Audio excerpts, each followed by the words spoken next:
అయితే ఏపీ అభివృద్ధిపై కూడా కేంద్రం దృష్టి సారించిందంటున్నారు. అయితే విశాఖ స్టీల్ ప్లాంట్ కూడా మంచి రోజులు వచ్చాయి. స్టీల్ ప్లాంట్కి సంబంధించి 11,440 కోట్ల ప్యాకేజ్ని కూడా కేంద్రం కేటాయించింది. ప్యాకేజీ వెంటనే అమల్లోకి వస్తుందంటూ అశ్విని వైష్ణవ్ తెలిపారు. అయితే త్వరలో 2 బ్లాస్టులు కూడా అవుతాయన్నారు. అయితే త్వరలో 2 బ్లాస్ట్ ఫర్నెస్లు ప్రారంభం అవుతాయన్నట్టు కూడా మంత్రి అశ్విని వైష్ణవ్ తెలిపారు.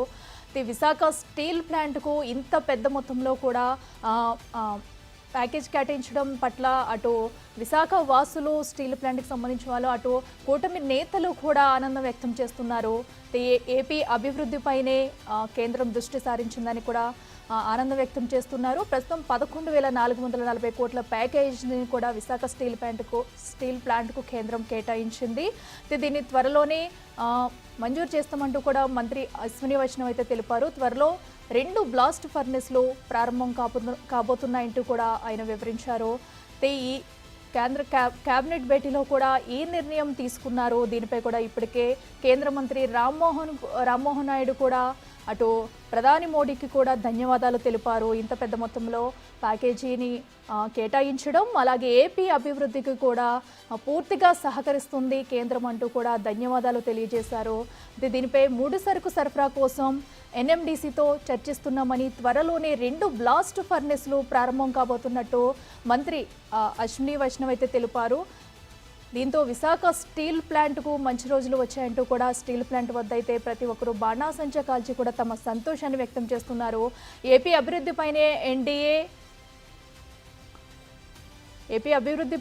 ఎన్డీఏ అటు కేంద్ర ప్రభుత్వం కూడా దృష్టి సారించిందని, ఇక నుంచి ఏపీకి మంచి రోజులు వచ్చాయి, ఇకపై మరింత అభివృద్ధి జరగబోతుందంటూ కూడా తెలిపారు. మళ్ళీ అదే స్థాయిలో ఈ రోజు కూడా సమస్యలు ఉంటే మళ్ళీ ప్రధానమంత్రిగా ఎన్డీఏ ప్రభుత్వం ఉంది. ప్రధానమంత్రిగా ఈరోజు దేశం ప్రపంచమే గౌరవించి ఒక ఆదర్శంగా తీసుకునేటటువంటి నాయకుడు నరేంద్ర మోదీ గారు ప్రధానమంత్రిగా ఉన్నారు. అలాగే ఇంత పెద్ద ప్యాకేజ్ మళ్ళీ విశాఖపట్నానికి రావడం అనేది నిజంగా నాకు కూడా ఎంతో ఆనందాన్ని, సంతోషాన్ని ఇచ్చే కార్యక్రమంగా ఈ సందర్భంగా తెలియజేసుకుంటున్నాను. గత 10 సంవత్సరాలుగా ప్లాంట్కి ఎప్పుడు ఏ సమస్యలు వచ్చినా ఒక ఉత్తరాంధ్ర ఎంపీగా 14 నుంచి 24 వరకు నేను కూడా శ్రీకాకుళం పార్లమెంటు సభ్యుడిగా పార్లమెంట్లో అనేక సందర్భాల్లో మాట్లాడే అవకాశం వచ్చినప్పుడు ప్లాంట్ తాలూకా సమస్యలు అనేక సందర్భాల్లో లేవనెత్తారు. అది ఆర్థిక సమస్యలైనా, కార్మిక సమస్యలైనా, రా మెటీరియల్ తాలూకా సమస్యలైనా ప్రతి ఒక్క విషయాన్ని అనేక సందర్భాల్లో దాని గురించి ప్రస్తావించి ప్లాంట్ని ఎట్టి పరిస్థితుల్లో ఆదుకోవాలి, కేంద్రానికి మన ఆంధ్రప్రదేశ్ రాష్ట్రంలో ఉన్నటువంటి ఈ ప్లాంట్కి ఉన్నటువంటి ఆ ప్రాముఖ్యతని తెలియజేయాలని ఎన్నో సందర్భాల్లో మాట్లాడాం. వాటన్నిటిని కూడా గుర్తు చేసుకుంటే ఈరోజు అచీవ్ చేసినటువంటి సక్సెస్ ఈరోజు నిజంగా ఎంతో ఆనందాన్ని ఇస్తుంది. ముఖ్యంగా ఈ ఆనందాన్ని మా కార్మిక సోదరులందరికీ కూడా ఈ సందర్భంగా శుభాకాంక్షలు తెలియజేస్తున్నాను. వాళ్ళు కూడా ఎంతో కాలం నుంచి ఈ యొక్క క్యాపిటల్ ఇన్ఫ్యూషన్ తీసుకొని రావాలని వాళ్ళ తరఫున కూడా ఎన్నో రకాలైనటువంటి కార్యక్రమాలు చేశారు. వాటన్నిటిని గుర్తిస్తూ గౌరవిస్తూ ప్రధానమంత్రి గారు కూడా ఈరోజు మంచి నిర్ణయం తీసుకున్నారు. కాబట్టి ఎన్ని రకాలుగా ఆయనకి ధన్యవాదాలు చెప్పినా తక్కువే అనేది సందర్భంగా తెలియజేస్తున్నాను. అయితే ఇందులో ముఖ్యంగా గమనించాల్సినటువంటిది, మొన్ననే విశాఖపట్నం కూడా ప్రత్యేకంగా ప్రధానమంత్రి అయిన తర్వాత అధికార కార్యక్రమం మొట్టమొదటిది మన ఉత్తరాంధ్ర ప్రాంతం విశాఖపట్నంలోనే ప్రధానమంత్రి గారు కూడా వచ్చారు. అప్పుడు 2 లక్షల కోట్లకు పైగా ఉన్నటువంటి పెట్టుబడులు మన ఉత్తరాంధ్ర ప్రాంతంలో విశాఖపట్నం ప్రాంతంలో మరి ఆ రోజు శంకుస్థాపన ప్రారంభోత్సవం కూడా చేయడం జరిగింది. మరి ఆ కార్యక్రమాలతో పాటు రాష్ట్రానికి ముఖ్యంగా ఉత్తరాంధ్ర ప్రాంతానికి చిరకాల కోరికగా ఉన్నటువంటి రైల్వే జోన్ కూడా, అది కూడా ఎంతో కాలం నుంచి పెండింగ్గా ఉంటే దానికి సంబంధించినటువంటి ముఖ్య కార్యాలయానికి కూడా ఆ రోజు మరి శంకుస్థాపన కూడా చేయడం జరిగింది ప్రధానమంత్రి గారు. ఈ విషయాలు ఎందుకు చెప్తున్నానంటే, ఈ కొత్త ఎన్డీఏ ప్రభుత్వం మళ్ళీ రాష్ట్రంలో, దేశంలో ఈ డబుల్ ఇంజిన్ సర్కార్ ఏర్పడిన తర్వాత చిరకాలంగా ఉన్నటువంటి ఈ సమస్యలన్నిటికీ కూడా శాశ్వత పరిష్కారం అందించే విధంగా 7 నెలల్లోనే ఇంత బ్రహ్మాండమైనటువంటి నిర్ణయాలు తీసుకున్నామనంటే ఎంత కమిటెడ్ గా రాష్ట్ర ప్రజల పట్ల, ఈ సమస్యల పట్ల ఎంత చిత్తశుద్ధితో పనిచేస్తున్నామో ఒక్కసారి తెలియజేయడానికి ఈ విషయాలన్నీ కూడా మరొకసారి ప్రస్తావిస్తున్నాను. అయితే దీనితో పాటు అమరావతి ప్రాజెక్టు కానీ, పోలవరం ప్రాజెక్టు కానీ, ఇలా రాష్ట్రానికి సంబంధించినటువంటి ఇండస్ట్రియల్ ప్రాజెక్ట్స్ కానీ, నోట్స్ కానీ, ఏ విషయానికి వచ్చినా సరే ఆంధ్రప్రదేశ్ రాష్ట్రానికి ఒక ప్రయారిటీతో కేంద్ర ప్రభుత్వం అన్ని రంగాల్లో కూడా ముందుంచి నడిపించడం అనేది రాష్ట్ర ప్రజలు చేసుకున్నటువంటి ఒక రకంగా వాళ్ళు ఇచ్చినటువంటి తీర్పుకి అనుకూలంగా ఈరోజు ప్రభుత్వం తీసుకున్నటువంటి నిర్ణయాలను చెప్పొచ్చు. పనిచేసే నాయకులు, మళ్ళీ చెప్తున్నాను, పనిచేసే నాయకులు, ప్రజల కోసం నిత్యం శ్రమించే నాయకుల్ని ఎన్నుకుంటే దాని ప్రభావం ఏ రకంగా ఉంటుందో అనేది ఈరోజు ప్రత్యక్షంగా ఆంధ్రప్రదేశ్ రాష్ట్రంలో కనిపిస్తుంది. మరి ఈ యొక్క కార్యక్రమాలు కేవలం ఇంతవరకే కాకుండా భవిష్యత్తులో కూడా మేము చెప్పినట్టు మా ఉద్దేశం ఈ జనవరి నుంచే 2 బ్లాస్ట్ ఫర్నేస్లు కూడా ఫుల్ కెపాసిటీతో రన్ అవ్వాలి. అలాగే ఆగస్టు నాటికల్లా 3 బ్లాస్ట్ ఫర్నేస్లు కూడా ఫుల్ కెపాసిటీతో రన్ అయ్యి సుమారు 7.3 మిలియన్ టన్స్ కి మనం చేరుకోవాలనే ఆలోచనతోని ఈ యొక్క క్యాపిటల్ను కూడా మనం యూటిలైజ్ చేయడం జరుగుతుంది. ఇది నిజంగా మన ప్లాంట్కి ఎన్నో సంవత్సరాలుగా పట్టి పీడిస్తున్నటువంటి సమస్యలకి ఒక మంచి సమాధానంగా ఈ యొక్క కార్యక్రమం జరగబోతుందని తెలియజేస్తున్నాం. కేంద్రం నుంచి ఏ కార్యక్రమాన్ని అయితే ఆశించామో ఆ కార్యక్రమం జరిగింది. మిగిలింది ప్లాంట్ని ఇంకా మంచి పద్ధతిలో మనం నడిపించి ఖచ్చితంగా ఒక బ్రహ్మాండమైనటువంటి పొటెన్షియల్ ఉంది. దేశంలోనే తీసుకున్నటువంటి అన్ని స్టీల్ ప్లాంట్స్ లో ఒక ప్రత్యేక స్థానం మన విశాఖపట్నం స్టీల్ ప్లాంట్ ఉంటుందని మనం ఎన్ని సందర్భాల్లోనూ మనం మాట్లాడుకున్నాం. అలాగే స్టీల్ సెక్టర్ కూడా ఈరోజు కోర్ సెక్టర్. అటువంటి కోర్ సెక్టర్లో ఈరోజు ఈ యొక్క ప్లాంట్ని మళ్ళీ గుర్తించి కేంద్ర ప్రభుత్వం చేస్తున్నటువంటి సహాయ సహకారాలకు హృదయపూర్వకమైనటువంటి ధన్యవాదాలు రాష్ట్ర ప్రజల తరఫున తెలియజేసుకుంటూ, ఒక మంచి కాంబినేషన్, ఒక మంచి టీం వర్క్తో రాష్ట్ర ప్రభుత్వం, కేంద్ర ప్రభుత్వం, చంద్రబాబు నాయుడు గారు, అలాగే ఉప ముఖ్యమంత్రి పవన్ కళ్యాణ్ గారు, ఇక్కడ ప్రధానమంత్రి గారు అందరూ కూడా కలిసి కట్టుగా పనిచేసి రాష్ట్రానికి చాలా మంచి కార్యక్రమాలు చేయడానికి ముగ్గురు కూడా కలిసి పనిచేస్తున్నారు. వాళ్ళ టీంలో మేమందరం కూడా చేస్తున్నాం.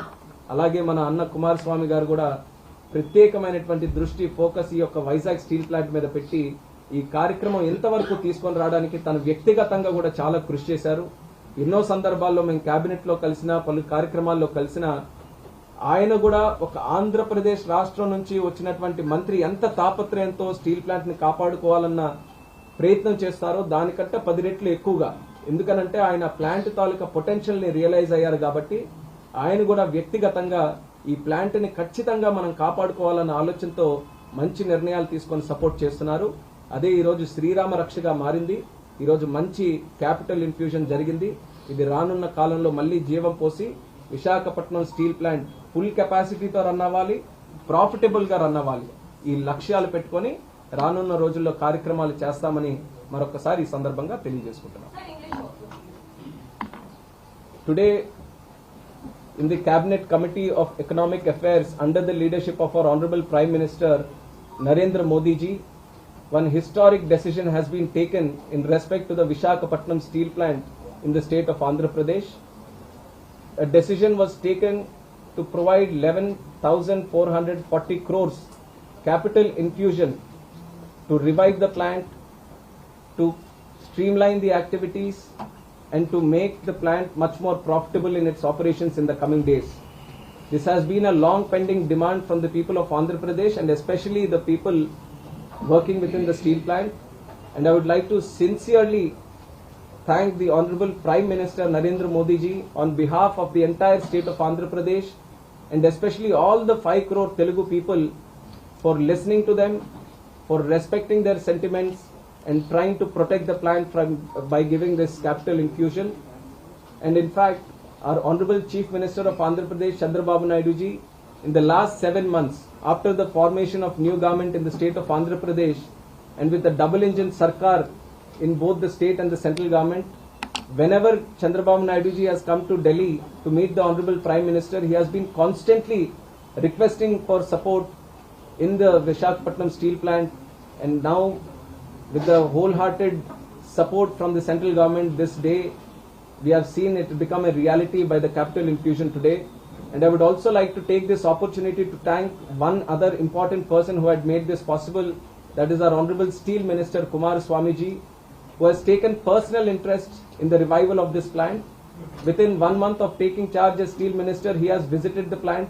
He has stayed there for one night, and he has spoken with the senior officials and also with the workers who are working with the plant. And completely, he has went into depth into whole functioning of the plant, and he has understood the true potential of Visakhapatnam steel plant. And then and there, he has decided that this is a plant which has to be protected, which has to be promoted, and which has to be run in full operations. And during his tenure in the last 7 months, he has given a wholehearted support in many different ways. And today his support has also been seen in the kind of capital infusion that has been given today. And we are receiving 11,440 crores, out of which 10,300 is a...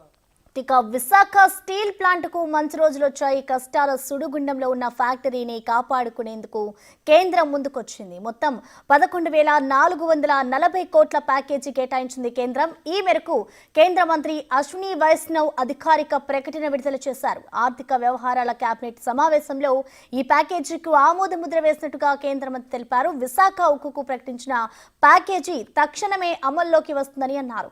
త్వరలో 2 blast ఫర్నేస్లు ప్రారంభమవుతాయి. August నాటికి 3ది కూడా అందుబాటులోకి వస్తుందన్నారు. ఇక ముడి సరుకు సరఫరా కోసం ఎన్ఎండిసితో చర్చిస్తున్నామని కేంద్రం